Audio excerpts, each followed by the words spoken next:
This year, Paris Roubaix celebrates its first centenary. As the most difficult classic on the calendar, it continues to justify its nickname as the Hell of the North.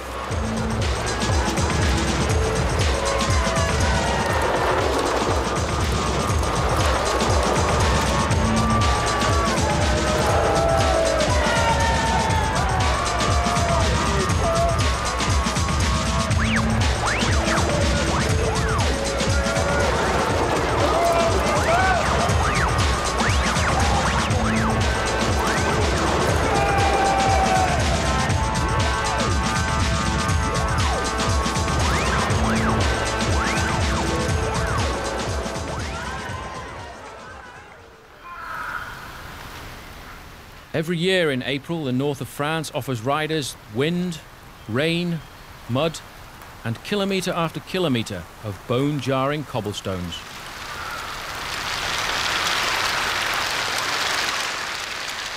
The 7-hour, 267-kilometre ordeal culminates with a final sprint around Roubaix velodrome, a supreme test for any rider's endurance.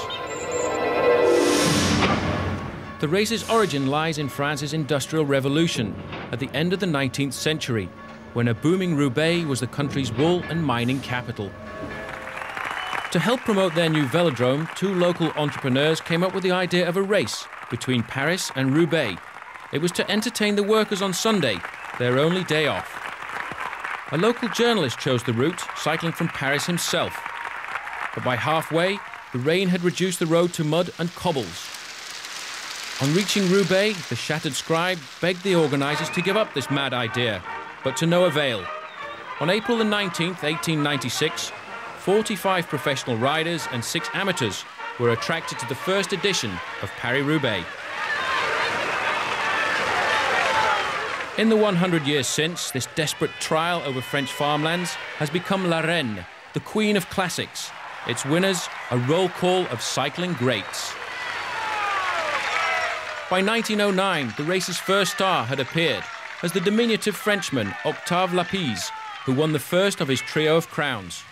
The farmer's son remained unhindered by the roars of the partisan crowds, with very good reason. He was completely deaf. Belgium's Gaston Rabry was the next 3-time champion. His stocky build and tenacious displays earned him various nicknames, including the Locomotive and the Bulldog. He celebrated his final victory in 1936. In 1948, a classic battle ensued between the greatest Italian cyclist of all time, Fausto Coppi, and Belgium's Rik van Steenbergen. The Belgian took it first, before Il Campionissimo broke his duck in 1950 to win in truly magnificent style.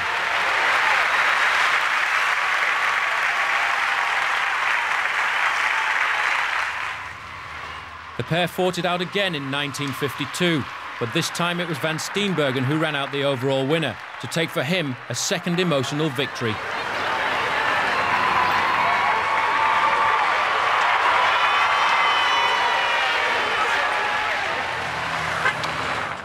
Another great head-to-head enlivened competition during the late 60s and early 70s.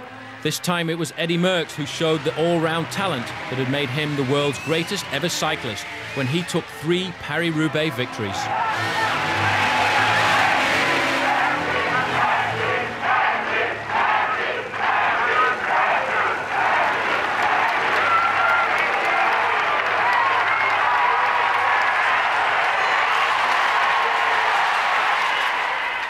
Modern television brought colour to the competition in the 1970s. It was Merckx's compatriot Roger de Vlamingh who became the only man to give the cannibal indigestion.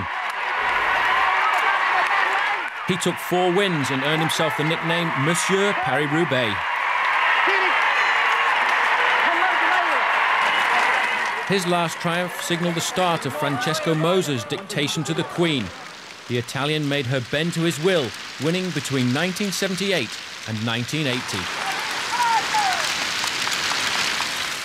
Mosa's last win announced another long courtship with the Queen of Classics, Gilbert Duclos-Lassalle. He'd finished second in 1980, but went on to win the race in 1992. 1 year later, at 38 years of age and the oldest man in the race, he was pushed all the way to the line by Italian Franco Ballerini to produce what would be the closest ever finish to Paris Roubaix. Duclos-Lassalle became the last great king of April's favourite test.